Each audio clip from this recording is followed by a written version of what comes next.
बिस्मिल्लाहिर्रहमानिर्रहीम, अस्सलाम वालेकुम। देखिए जनाब वाला, हम सब कहीं ना कहीं सीख रहे होते हैं, और जब हम जिस फील्ड से जुड़े हुए हैं अगर हम उस फील्ड की अंग्रेज़ी सीख लें तो हमें ज़्यादा आसानी होती है, क्योंकि ज़ाहिर है हमने कहीं ना कहीं अपने आप को पेश करना होता है उसके हिसाब से। आप कोई किसी भी किस्म का आप कोई खेल खेलते हैं तो ये जो फ़िक्रे मैं आपको बता रहा हूँ ये आपके काम आ सकते हैं, और इनको आप अगर रोज़मर्रा का यानी अपने रूटीन का हिस्सा बना लेंगे तो बड़ी आसानी होगी आपको। तो बिस्मिल्लाह करते हैं। पहला फ़िक्रा आप देखिए कि आप कहते हैं I practice my sport every day. जो आपका स्पोर्ट है आप उसे क्या करते हैं, एवरी डे, ये रोज़ाना आप उसकी प्रैक्टिस करते हैं। अब आप वॉलीबॉल खेलते हैं, फुटबॉल खेलते हैं, क्रिकेट खेलते हैं, हॉकी खेलते हैं, बैडमिंटन खेलते हैं, टेनिस है, स्क्वैश, कोई भी गेम आप प्ले करते हैं तो वो स्पोर्ट ही है ना जनाब वाला।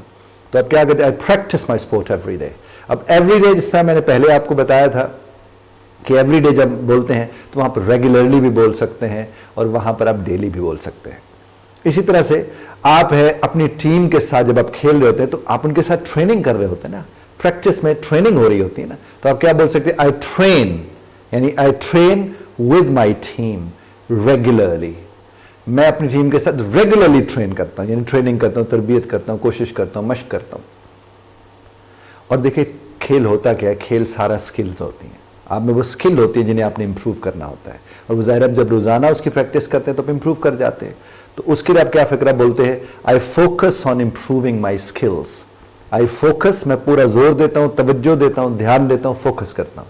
I focus on improving my skills. इसी तरह से कोई भी जब हम खेल खेलते हैं तो मैं फिजिकली, हमें उसके लिए अपने आप को तैयार करना पड़ता है। आप जब उसे फिजिकली अपने लिए तैयार करेंगे तो जाहिर आप उसे और बेहतर तरीके से कर सकें। और कहते हैं बॉडी को, जिस्म को आदत डालनी पड़ती है कि आपने जो मूव करना है, जो डाइव लगानी है, उछलना है, कूदना है, जो भी आपका सिलसिला है, तो उसके लिए आप क्या कहते हैं, I work on my physical conditioning. I work on my physical conditioning. Similarly इसी तरह से आप देखिए, आप टूर्नामेंट्स में जाते हैं, आप मैचेस में जाते हैं तो वो आप मुकाबला करते हैं ना, कंपीट करते हैं ना, तो आप क्या बोलेंगे, I compete in tournaments and matches. Tournaments हैं और मैचेस हैं, आप उसमें जाकर क्या करते हैं, आई कंपीट। इसी तरह से आप जब किसी भी खेल में दिलचस्पी रखते हैं तो आपको अपने डाइट का, अपनी न्यूट्रिशन का बहुत ध्यान रखना पड़ता है। तो जाहिर है आपको उसके लिए जब ध्यान रखना पड़ता है तो सख्ती से कुछ चीज़ों को फॉलो करना पड़ता होगा। तो आप क्या बोलेंगे, आई फॉलो, यानी मैं फॉलो करता हूं a strict diet and nutrition plan. I follow, मैं फॉलो करता हूं क्या जनाब, a strict diet and nutrition plan. Similarly आप जब भी खेल खेलते, पहले भी हमें सुनते होते थे, अब तो खैर और ज़्यादा आसानी हो गई। अब लोग क्या करते हैं, अगर आप एक अच्छे क्रिकेटर बनना चाहते हैं और स्पिन बॉलिंग आप अच्छी कराना चाहते हैं, अगर आप स्पिनर हैं, फास्ट बॉलर हैं, आप बैट्समैन हैं, आप किसी को अच्छा खेलना चाहते हैं, तो फिर आप क्या करते हैं, आप ज़्यादा से ज़्यादा अपने उस ओपोनेंट की, वो जो मुखालिफ टीम है आपकी, उनके उन ख़ास लोगों को जिनको अपने टारगेट करना होता है, आप उनकी वीडियोस देखते हैं, वो किस किस तरह से बॉल फेंक रहे हैं, कहाँ से आके कैसे बॉल फेंकते हैं, आपको सीखने का मौका मिलता है। इस तरह वॉलीबॉल में आप किसी की स्ट्रेंथ है, हॉकी में, फुटबॉल में, जो जो आपके हैं, तो आप क्या करें, I watch videos, I watch videos, मैं देखता हूँ वीडियोज़ किनकी, of my opponents, of my opponents, जो मेरे ओपोनेंट्स हैं, जो मेरे मुखालिफ हैं, मुखालिफ टीम है, मैं उनके क्या वीडियोज़ देखता हूँ ताकि मुझे पता चले उनकी स्ट्रेंथ क्या है और उनकी वीकनेस क्या है। इसी तरह से टीम की मीटिंग्स होती हैं, जब मीटिंग्स होती हैं इनमें डिस्कशंस होती हैं, उसमें आपको एक्सपोजर मिलता है, बहुत कुछ सीखने का मौका मिलता है। सुनना कैसे समझ आता है, बोलना कैसे समझ आता है, सुनना कैसे है तो समझ आ गया, बोलना कब है वो भी समझ आता है। तो आप क्या कह सकते हैं कि आई पार्टिसिपेट, मैं पार्टिसिपेट करता हूँ किस में जनाब, इन टीम मीटिंग्स, जो टीम की मीटिंग्स होती हैं उनके अंदर जाकर मैं पार्टिसिपेट करता हूँ। बिल्कुल इसी तरह से हर गेम के बाद आपको एनालाइज करना चाहिए अपनी परफॉर्मेंस को, और अगर आप ऐसा करते हैं तो आप क्या बोलेंगे, आई एनालाइज, मैं एनालाइज करता हूं। जनाब आप क्या एनालाइज करते हैं, माई परफॉर्मेंस, जो मेरी परफॉर्मेंस है उसको कब कब, आफ्टर ईच गेम, यानी हर गेम के बाद मैं अपनी परफॉर्मेंस को क्या करता हूं, जाकर उसको एनालाइज करता हूं, उसका तज्जिया करता हूं। उसके बाद यह है कि बड़ा ध्यान करना चाहिए। पिछले दिनों ये जो अभी हमारा पाकिस्तान इंडिया का मैच हुआ, इससे पहले किसी एक मैच में हमारा बड़ा ज़बरदस्त एक बॉलर है शाहीन आफरीदी। शाहीन आफरीदी कहीं पीछे एक जगह पे खड़ा हुआ था, तो उसने कोशिश की एक कैच करने की, और नॉर्मली कहा जाता है फास्ट बॉलर्स को कि आप कोई भी ऐसा काम ना करें जिससे आपको थोड़ी भी इंजरी हो जाए, तो आपको बड़ा ध्यान रखना होता है। तो उसने कोशिश तो की कैच करने की, कैच तो वो नहीं हुआ, लेकिन कहीं ना कहीं वही वाला हाथ जिससे वो बॉल कराता था उसको वो इंजर्ड हुआ, और बड़ी अच्छी परफॉर्मेंस देने वाला आदमी कहीं ना कहीं जाकर उसी तरह अच्छी तरह परफॉर्मेंस ना वो दे सका जिसके नतीजे आपने अभी तक देख भी लिए होंगे। तो क्या आई स्ट्राइव, इसका मतलब आई स्ट्राइव, मैं कोशिश करता हूं to stay injury free, to stay injury free, यानी मैं कोशिश करता हूं कि मैं इंजरी फ्री रहूं, यानी अपने आप को इंजरी से बचा सकूं। क्योंकि जब आप इंजरी से का शिकार हो जाते हैं तो एक गैप आ जाता है। वो गैप ना सिर्फ आपके परफॉर्मेंस को मुतासर करता है बल्कि आपके मोराल को, आपके मोटिवेशन को, सबको मुतासर करता है। तो बड़े ध्यान से आपको खेलना होता है। तो आप अगर उसके लिए कोशिश करते तो आप क्या बोलेंगे, आई स्ट्राइव, यानी मैं कोशिश करता हूं टू स्टे, कि मैं रहूं इंजरी फ्री। इसी तरह से प्रैक्टिस करने से पहले, चाहे आपने एक्सरसाइज भी करनी, प्रैक्टिस करने से पहले आपको क्या करना होता है, वार्म अप करना होता है। तो अगर आप ये काम करते हैं, जो कि हर स्पोर्ट्समैन ये करता है, तो आप क्या करें, I warm up before every practice, I warm up before every practice, हर प्रैक्टिस से पहले मैं वार्म अप करता हूं।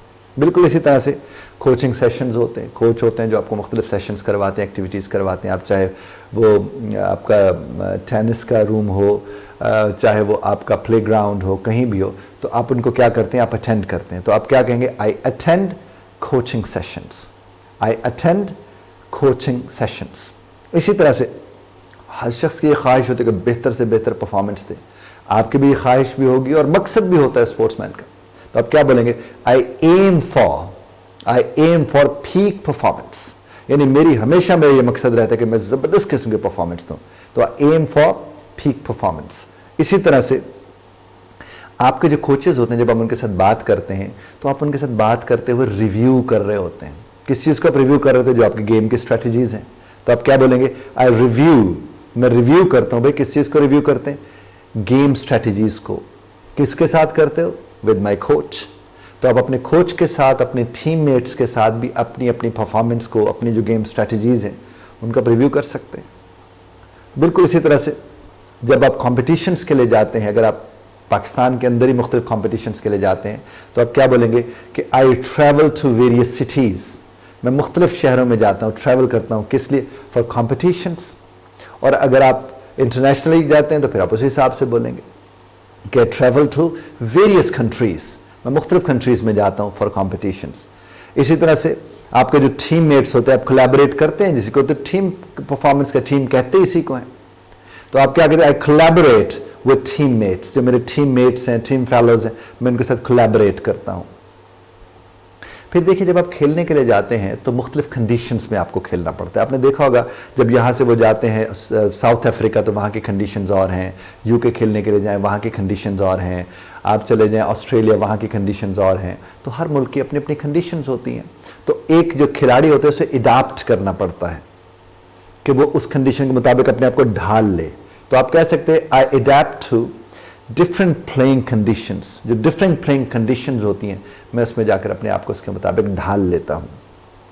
इसी तरह से आप दुनिया को कोई भी काम करें, खास तौर पर खेल में, आपके अपने माइंडसेट को आपको पॉजिटिव रखना होता है। तो फिर आप क्या कहते हैं, I maintain a positive mindset. मैं पॉजिटिव माइंडसेट को जो है ना वो मेंटेन रखता हूं, कूल रहता हूं, ताकि मैं बेहतर परफॉर्म कर सकूं। इसलिए आपने देखा होगा खिलाड़ी एक दूसरे को अगर शिकस्त देनी हो तो गुस्सा दिला देते हैं।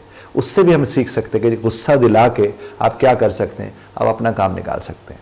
और उसके बाद क्या है, हर शख्स के अपने गोल्स होते हैं, हर शख्स के। और लेकिन जब आप खेल खेल रहे होते हैं तो आपका पर्सनल गोल के साथ साथ आपका टीम का भी गोल होता है। तो आप अगर दोनों को साथ लेके चल रहे होते हैं और उन्हें सेट कर लेते हैं तो आप बेहतर परफॉर्म कर सकते हैं। तो I set my personal and team goals. Thank you very much for listening. उम्मीद है आप तक मैं बात पहुंचा सकूंगा। खिलाड़ी जितने भी मुझे इस वक्त सुन रहे थे, आपको अगर किसी भी किस्म की अंग्रेजी में कोई दिक्कत है, एक तो दिए गए नंबर पर आप हमसे रब्ता कर सकते हैं। दूसरा, आप सवाल की सूरत में, मसलन आप हमसे रब्ता करने के बजाय आप चाहते हैं कि वीडियोज़ हम आपकी खिदमत में पेश करें, तो जो जो सिचुएशंस आपको लगती है जिसमें आपको चाहिए सेंटेंसेस, आप नीचे वो शेयर हमसे करें। मेरी टीम मुझ तक वो बात पहुँचाएगी और इंशाल्लाह हम उसके ऊपर वीडियो भी आपकी खिदमत में पेश करेंगे। इख्तिलाफ राय का हक आप महफूज रखते हैं, बज़रा तर्ज़ इख्तिलाफ राय का ख्याल रखिएगा।